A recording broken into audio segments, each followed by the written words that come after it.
I'm good. How are you? Wait, oh my God. Oh, excellent. Look at this light coming out of you. Huh?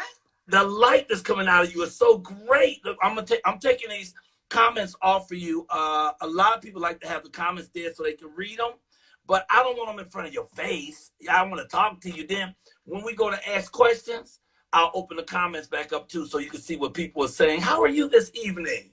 I am fine. How are you? You are stunning. Look at you. I'm supercalifragilisticexpialidocious. Is it enough light? Oh, you got plenty of light. It's perfect. It's perfect. Okay. You look really good. When you go back and look at this, you're gonna be happy.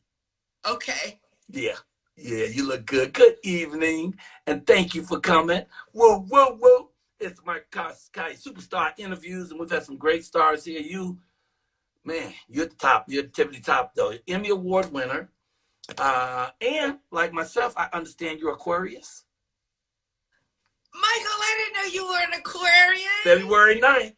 Aquarius men and women get along famously. Anybody can tell you that. It's true. It's true. As friends. As friends. No, I was married to one for years. Really? And that worked really well for about 24 years. It worked out just fine.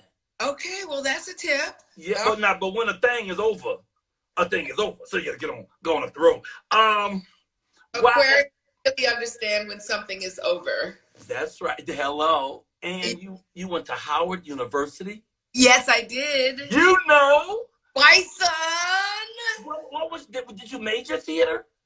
I did. I mean, I had no creativity when it came to, choosing my courses. It was like, okay, what so that I can go to New York and be an actress.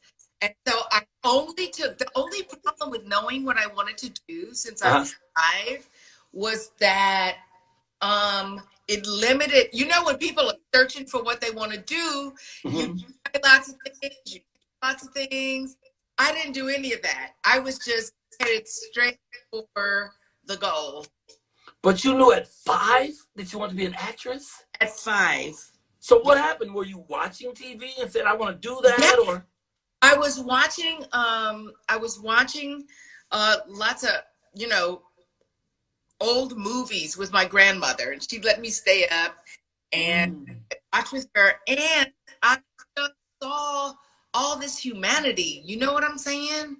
I saw glamour, and every now and then I saw a cafe au lait or a chocolate doll that said, okay, I can do this. So when I saw Ruby in I think the Jackie Robinson story. Okay. What it was, and she looked like a little doll. Right. And it looked like, she was kind of petite like I was and all that. I said, oh my God. And it was just, Ruby Dee, Lena Horne, Dorothy, Diana Sands, Audrey Hepburn. Wow. It was like, okay, I want to make people laugh. I want to make them cry. I want to, do the glamour thing. And it never occurred to me that it wasn't all Black people I was seeing. I was just seeing, how human beings were acting, transport you and take you through a whole emotional trip. And I just always knew that's what I wanted to do. Wow. And you've done all of it. I mean, you went to Broadway. I want to ask you, do you remember, matter of fact, I want to ask you what specifically you remember about this one show you did on Broadway called, it was the first one. Okay, wait a second. It's called The Great Mac Daddy. You remember The Great Mac Daddy? Look, I just did a tribute to Douglas Turner Ward yesterday because his birthday is coming up. So I was taking the trip from Washington, D.C.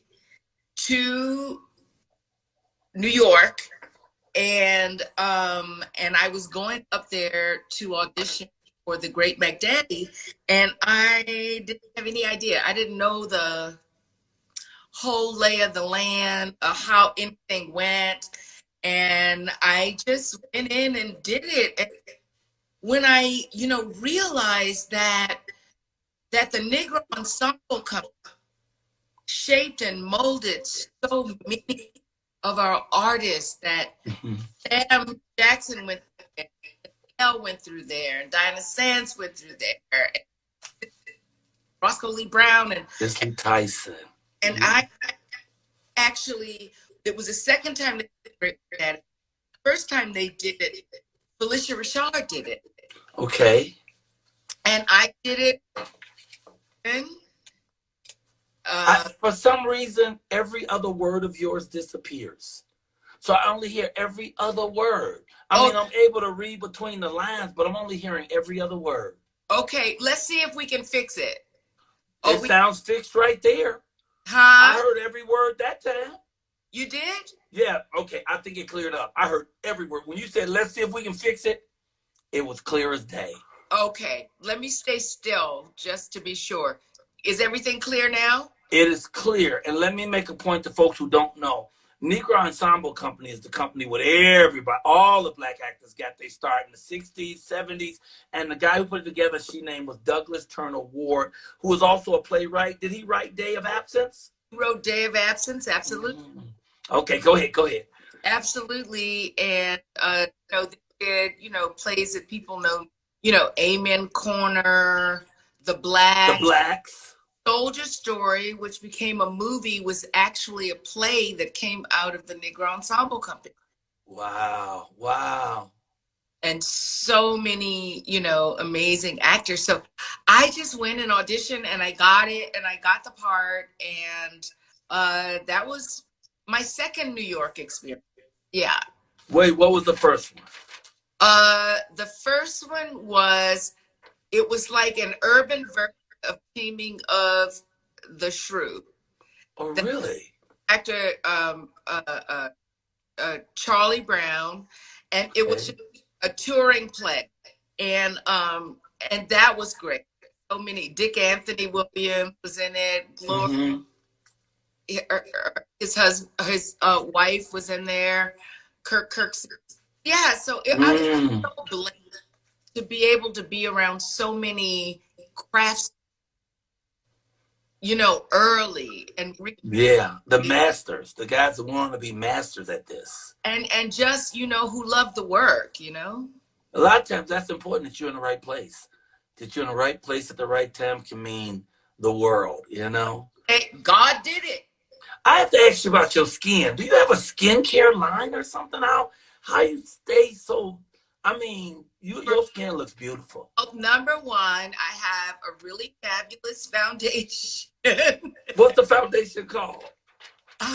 It's what is that finishing one? It's an HD, high def, and I'm trying to see the name of it because I just go. I think it's NARS. Yeah, but other than that, I like to exfoliate. I like getting in a sauna. And I like trying not to be around anything that makes me grimace. All right. You don't want to grimace. You don't want those lines. After a while they stick. You see people, they like. You know what? And they just like, hi. We had Les Brown on, the motivational speaker, last week, and he tells the story about a guy who got fired because his boss didn't like his face. And he said, how you going to fire me for the way I look? He said, because by the time you're 40, you're responsible for your face. So if you've been frowning and stuff, all that's in your face. If you smile, you can see people with the laugh lines because they smile. And he said, get your stuff and get out, Well, I think that all has something to do with how much we let our spirits, our hearts be hardened by what, doors, heart, I was wrong, somebody, all of those things. And if we embody them, keep them, of course we feel everything. But if we hold on to it, sometimes people like to hold on to things to feel justified that they're breathing. It's like, I'm off and I'm alive. nervous if I can't shake it. You know, Wow. a negative thing, because then I know it's gonna have a toll, take a toll on my spirit. It takes a toll on my creativity. Like Diane. Okay, unfortunately, you're doing that missing words again. I don't know Oh, why that's happening. I don't know why it's happening. But if you stay still and talk, it's good because you move about and maybe it's going on. I don't know. I'm gonna stay still. Is that better? Right now it is. Right now it is. I want to jump in this question box because there's already 19 questions waiting for you. We didn't get to my page yet. And I'm not going to keep you forever, but let me see. Okay, a lot of folks are saying they loved it, as I did, when you played A Thin Line Between Love and Hate with Martin Lawrence. The question was, and she had asked earlier, what was the most surreal scene? This is Banya Candy out of Alaska. For Lynn, what was the most surreal scene in the movie Thin Line with Martin? The most surreal. I think because I never got to anybody's home like that. I think the most surreal time for me was when we were in the house and it was towards the end of it, really getting her revenge. And you know, I'm not a real gun person or anything, but you know, crack a vase over his head.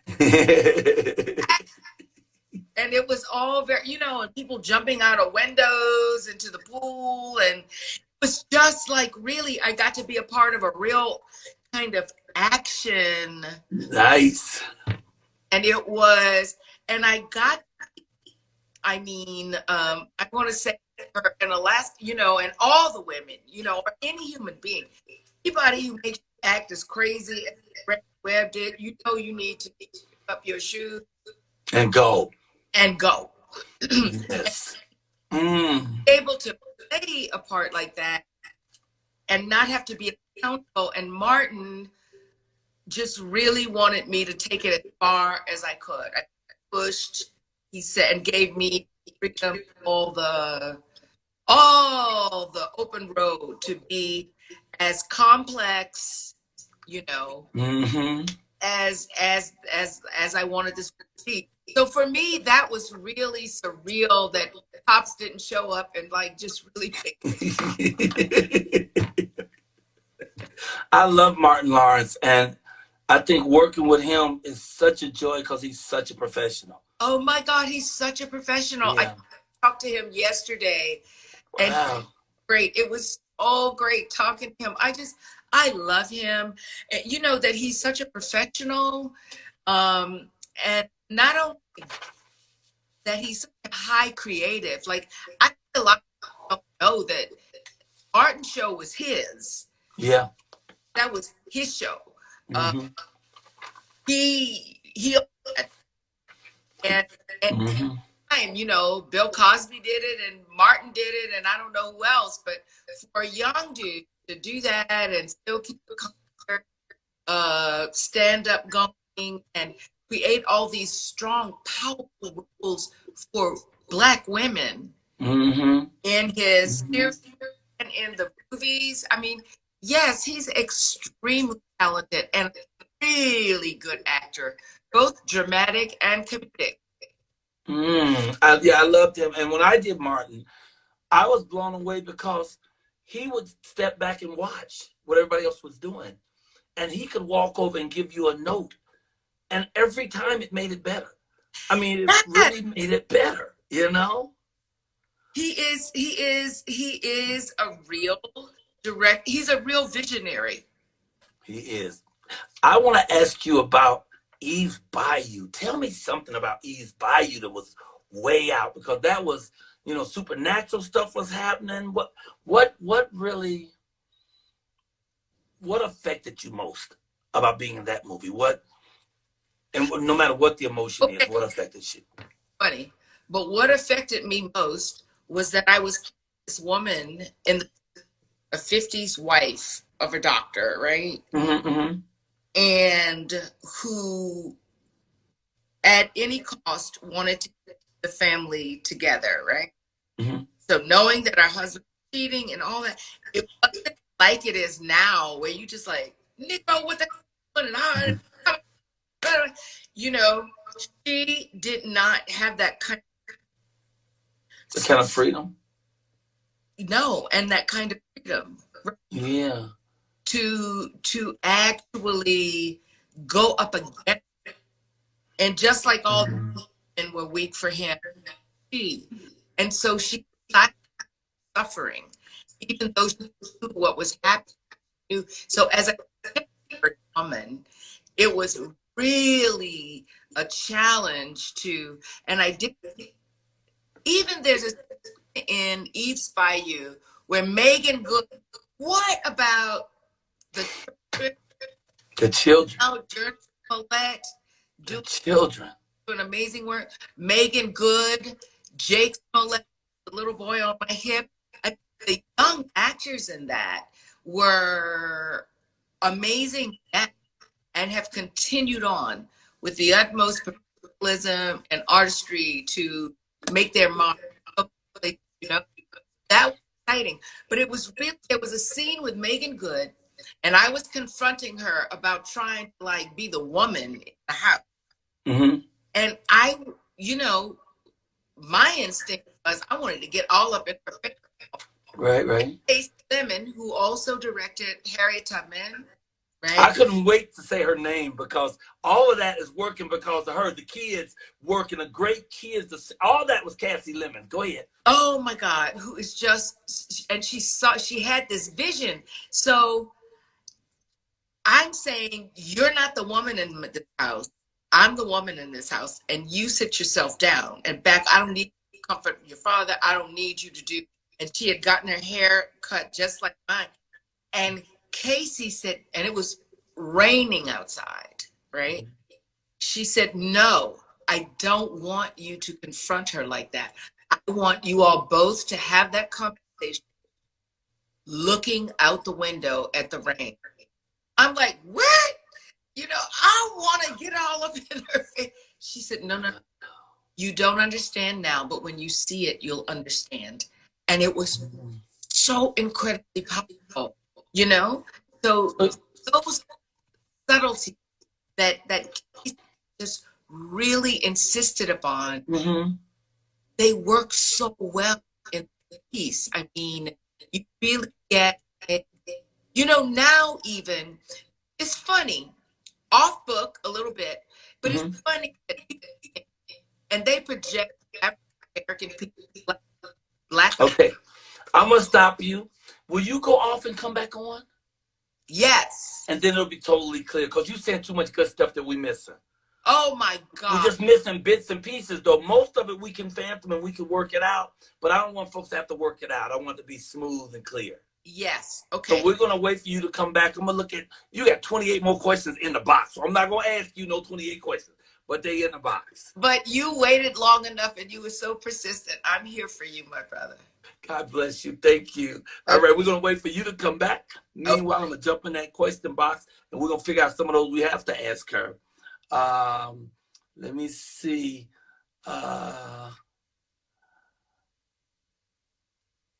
Bonnie sent a number. Love. Good for you, Bonnie. Hey, Mama Lynn, do you have any upcoming projects? Okay, we want to talk about that. And what's the most surreal scene? We did that. One person has to speak at a time or the audio will flat out. Well, I'm letting her speak. I'm not cutting her off. One person has to speak at a time. You said that 15 times, Brandon. The noise on your end flatten her out. What noise is on my end? What are you talking about? You got to quit smoking that stuff, Brandon. You can't smoke that stuff and then watch the show. Why your life always be off? Why do my life always be off? I don't know. I need a better gig. How do you deal with your... Oh, I like that question. I love that question. Okay, let's bring Miss Lynn back on. Miss Lynn WhitField, I like that question. How do you deal with your legendary status? I love that. Woo, woo, woo, woo. Okay, you're black. You're back. I'm black and back, baby doll. And you sound good. So far, so good. They trying to tell me that I'm talking one person says I'm talking when you're talking, and that's cutting you off. And I'm not even doing that, so I don't know what he's talking about. I told him he can't smoke that stuff and watch this show. It just don't work. That's right. Somebody asked, how do you deal with your legendary status? And you are, legendary, and I would even say iconic. There was a game the other day that I was playing on the radio, SuperStar, legendary, or iconic. And I think that you're iconic. So yeah, how do you deal with that? I really care about work for the most part. And that in me, and tune in to see me and believe. So it's still about turning in the character. So it's still about that. And I honestly think that perhaps I haven't thought about that part enough. Okay. That maybe I would have platformed by or of a lecture, but I'm like a kid in a sandbox at the park. I still love the work. And then other than that, I just think, I don't know, having, a strong relationship with my daughter, having that I need to do other things, service, like work on, voters' rights and things like that. So you don't focus on that? No, I think maybe I should. I think I would. I think it would be good. I haven't. Maybe. Wow. Not on being iconic. I focus more on. I want to keep whatever status it is that people believe in. So I always have to do something that is memorable. I would never want it to be actor that did that. That's so emotional. I wanted to do things that people would tune in again and watch it and quote it. I saw when I saw Betty Davis, I saw those chicks.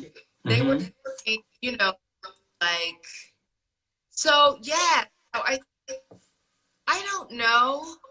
I don't know. It's a hard question because I think icons are to other people. Once I think I'm already stepped out of the spot. No, you're still icon. I love that. I want to ask you about any upcoming projects, but first, I want to ask you about the show that got you the Emmy Award and the Golden Globe nomination, which is the Josephine Baker story, which is a story I think people should go back and see too, because she was awesome and you were awesome in it. And in Entertainment Tonight asked you how you felt about it, and you said that you got the greatest sense of accomplishment and realization of your vision, and that it absolutely called upon everything you thought that you could do at that point. It called on all of that at once. Yeah. Can you expound on that? Can you just tell me a little bit more about that? Yeah, well, it was playing a part that aged from 17 to, was it 67 or 72? I don't remember. So it was that, it was the thing, it was taking her through decades. It was time to actually singing, nor do I think about it as well. But because it was, it was important to me that actually the director part, because he go into the show with her when she recorded and she recorded the instincts that were mine that I took from Josephine Baker. So, you know, so when I went to listen, it was really important that music coming through my body, you know, that as well. And you're almost in every realm. It means you don't get any, you know, many days off. No. Because you're in every scene. You said you danced. You did that dancing yourself. The only thing that I didn't, and I did it, but I didn't do it well enough. It was a cartwheel into a split. All right. Okay. I didn't execute that as well as it, and I think that was the main part they used someone else for. Mm-hmm. Are you still hearing me? Yes, it's still breaking up though, but we're just gonna keep moving through it. It's still breaking up, but I can hear enough to hear the story. Did you do the butt naked dance with the bananas? Hell yes. that was important. Yeah, and it was so fun, you know, because when you look at Joseph, right, mm-hmm. the real Joseph, and you topless, the bananas, all that, she still looked like naive.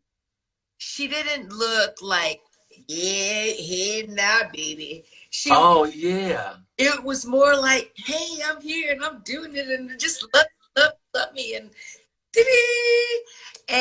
so it was like grabbing hold of that spirit, which I said to myself, well, she's more like Eve before she bit the apple, you know, feeling a real sense of freedom and joy, you know. You know, you may not feel this, but I think Tiffany Haddish, you know, because Tiffany Haddish is that. Tiffany Haddish is just having fun, just innocent. I love this life. I love the hits that I'm making. I love them getting opportunities. Fun. That's what I feel when you say that. Exactly. Yeah. I love that woman. I love Tiffany. Me too. Me too. She did this show 2 weeks ago, and it was so funny because I thought she started kind of slow. She was kind of like subtle, and she's been knowing me since she was young, and she was kind of subtle.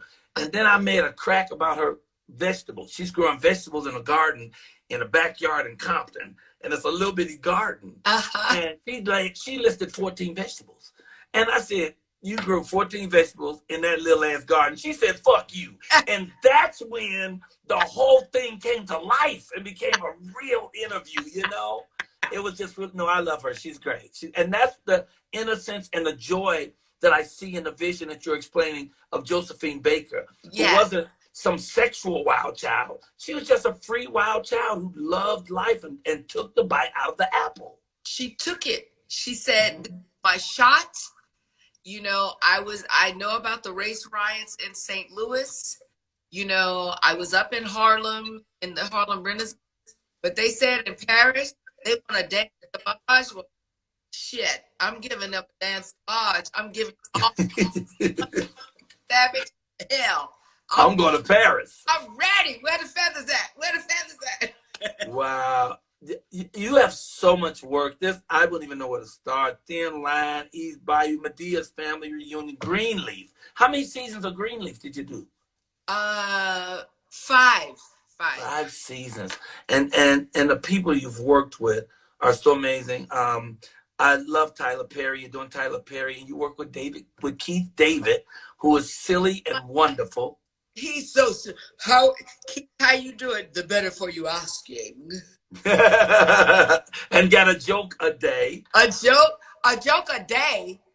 A joke about every 10 minutes. Yes. In between the jokes, a song. And he's brilliant. This guy, you talk about a song, this guy's song and dance, man. He could do all of it. All of it. Wow. He's a dance person. What do they used to say? Triple threat. Oh, yeah, he's definitely triple threat. I'm going to peek in a few more. I promise I'm not going to hold you much longer, but I'm peek in It's 31 questions. I just want to see. Let me see. Lynn WhitField. Okay, I'm trying to get to the bottom of these. There's so many. Oh, they said turn off your Wi-Fi and use your data. People trying to tell us how to make it work. I'm not sure how to do that. I did. Mm-hmm. Mine is off. My Wi-Fi is off. Okay, and someone said, I'm actually sitting here watching Thin Line with Martin Lawrence. Ooh, Miss WhitField, you played the crazy role. You've always been amazing. That's from DJ Old Soul. Thank you, DJ Old Soul. Thank you so much. Vernon Jones said, I love you. I love your work as an actress and as a seamstress. You're absolutely phenomenal. All love. So these are more statements than questions. So I'm going to go ahead and open this up again. Well, the comments. Then you can just see the comments flow back. And if you lean just a little bit to your left, they won't be on your face. Okay. I just don't like words on the star's face. I don't. So how's this? Oh, that's great. That's great. My favorite line in the Tyler Perry movie, when your daughter, wait a minute, your daughter said, go to hell, and you said, I vacation there often. You remember that? I know. I vacation there. That's why I wanted to do lines that were memorable where people don't forget it. You know what I mean? Wow. That's important to me. Yeah. And then that was mom's ready to sell the kid down the river just so for her own security. And unfortunately, that does happen sometimes. Yeah, more often than not. I know. I mean, that wouldn't be me. I would whoop somebody's ass if they were trying to beat up on my child. But, you know, some people do that. So that was part of my job, was to portray something that we don't want to be. Mm-hmm. Where maybe like a cautionary tale where people can learn something. Someone said you're beautifully seasoned. I love those words. Beautiful. What does that mean? What does that mean? Tell him to come back. Yeah, come back and tell him what you mean by that, because I know what I think it is. Is that spicy? Is it seasoned with cayenne? You know, cinnamon or sassafras? What does that mean? I'm beautifully seasoned. I want to know. I love it. I love hearing that. That sounds so good. Oh, someone says you're a soror with them. Vanoy says you're a soror. What sorority are you in? What sorority are you in? AKA. Oh, you AKA, okay. Hey, Miss Lynn. Honorary. Oh, honorary. I need to be an honorary too. Family of AKAs, though. My mom and all of her sisters were AKAs and all that. But I was pledging thespian and kind of just want to be actress. So I didn't go. Right. Could you pick a favorite role? Because you've had so many wonderful roles. Could you pick one that really just changed your life, or really just, I mean, because when you said these words, go ahead. Well, it would have to be Josephine Baker that changed my life, right? Because I was, you know, an actress, getting jobs, you know, young actress in the hospital, got to do Silverado, and got to Detroit, I got to do all that early on, but to be singled out, right? And to be nominated, they don't even have it anymore, but ACE Awards.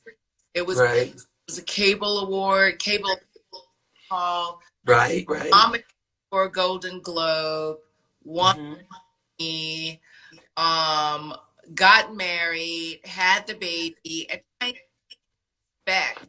Because up to that point, the last time that a Black woman on a biography substitute with Ross, Lady Sings the Blues. Right. And this next like big musical biography.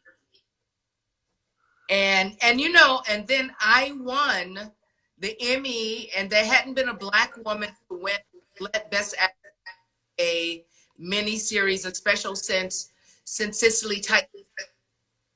Right. Wow. So that was also historical for you. I love that. And you got the man. and you had everything just worked. Everything, you know. It did, you know, and so yeah, so it's like all those things all at once, and that was really, really amazing, and I could carry that with me forever. And now I want it to happen all again.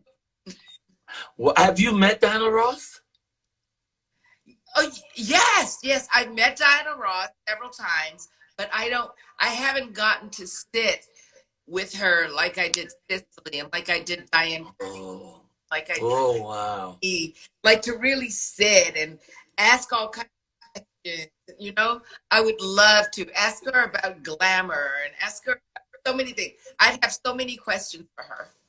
Yeah, and how does she keep it together? I mean, she keeps it together. She still looks fabulous. Together. Her daughter ain't no joke either. Oh my God. Tracy Ellis Ross. Ross? I would love her to come on this show. Oh my God. She inspires me because she's just so authentically herself. Mm-hmm. She's so comfortable to speak directly to the people who care about her. Mm-hmm. Mm-hmm. Completely in her own voice.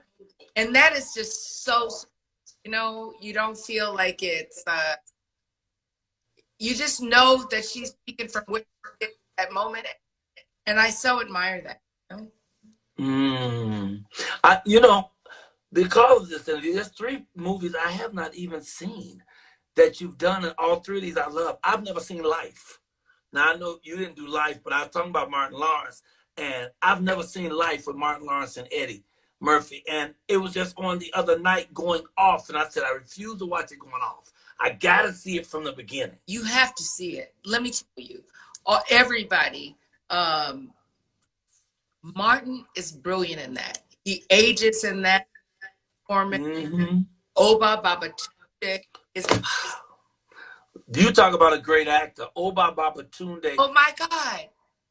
Let me stop and give a shout out. My friend is waiting because we're going over. We're just gonna be a few more minutes though. He told me to text him when I'm ready.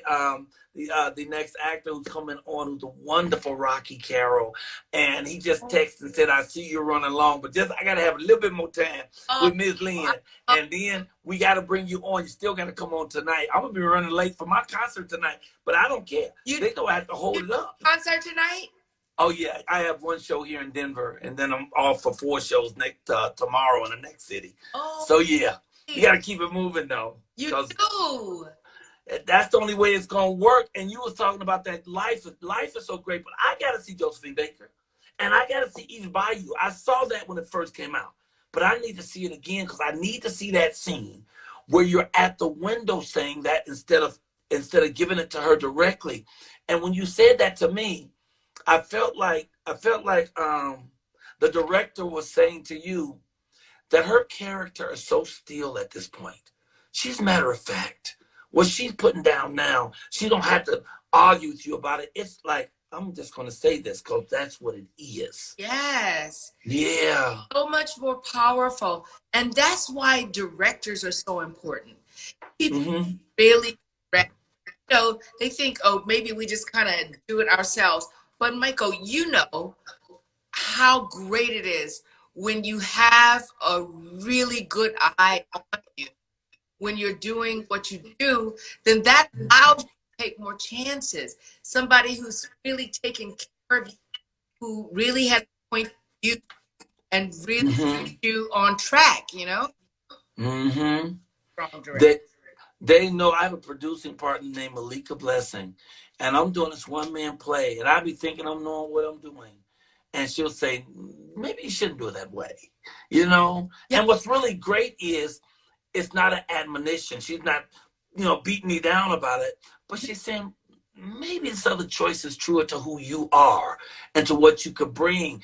And that helps me be comfortable enough to actually go there, you know? Yes. So I think, you know, maybe our fans don't understand how collaborative what we do is. How it takes to really pull something off, you know, particularly if it's film, television. But and even with a one show a one-man show. So great to have an eye you trust. Yeah. Yes. An eye that you trust, who's really watching and knows what you're doing and where you can go. Right. It makes a difference because then you listen to them. Right. When that person says you should try a left here, you be like, okay, because I know I'm safe in your hands. Yes. And you make that move. Yes. Wow. Okay. I can talk to you forever. And I haven't even got started, but I have to go. You know, Rocky Carroll just typed back in again. He said, please tell Miss Lynn I said hello and I love her. Can you give him a shout out or something? Because he's watching you right now. Rocky, please forgive us. I love you. I love your work. You are incredible. I love the work you do on camera and behind the camera, trying to keep everything straight for us actors with these unions and things. Mm-hmm. I just really appreciate you. And please forgive us for going over. This Our bad. About 6 months overdue. So, but we should not keep him waiting because we don't know. Not long. We got to go back. So you need to chime in now, Rocky, and I'm gonna bring you on. I just want to say, I'm so grateful. Thank you so much. Thank you so much. You know, and when your assistant or your executive who called for me she said, well, Lynn kept saying, my friend Michael just keeps on calling and I keep putting it off and I have to do this for Michael. That made my heart swell. I was like, that is so cool. I'm feeling so bad. And it's like, oh my God, I've got to do this. We just have to pull it off because you've been so gracious. Thank you. And she was sweet. Yes. The person you sent, she handled it so sweetly, and I just love you. I appreciate you.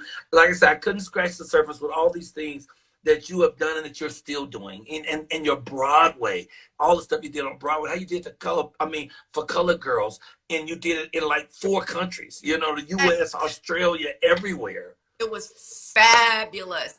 Alfre was on that show. Alfre Woodard, yes. Did it. Tizana Beverly. Carol Maillard, who is one of the members of Sweet Honey in the Rock. Oh, it was just amazing, you know? It takes so many things to create who we are. Mm-hmm. Little clubs in everywhere. Discover something new. That next little piece that makes our work better, you know? Where the laugh line is, where the thing, you know, it's just so much fun. I love Michael.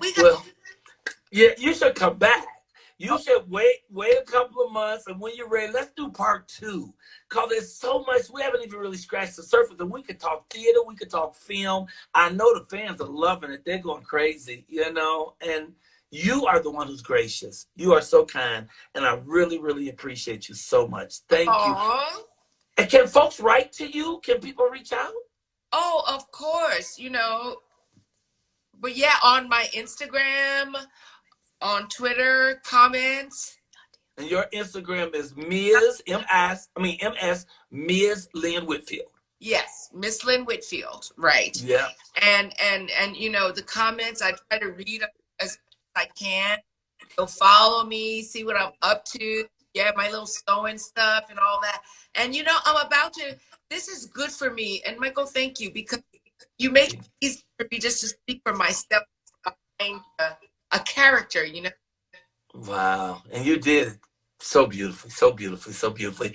We thank you so much. Thank you, Lynn. God bless you real good. Give Rocky my love. Rocky, I'm sending my love. Thank you. I'm sending my love to you. Thank you, beautiful one, and God bless you real good. Thank you. And you too. Have a great show tonight. Thank you, superstar, diva, and icon, all rolled in one, Miss Lynn WhitField. God bless you. Thank you.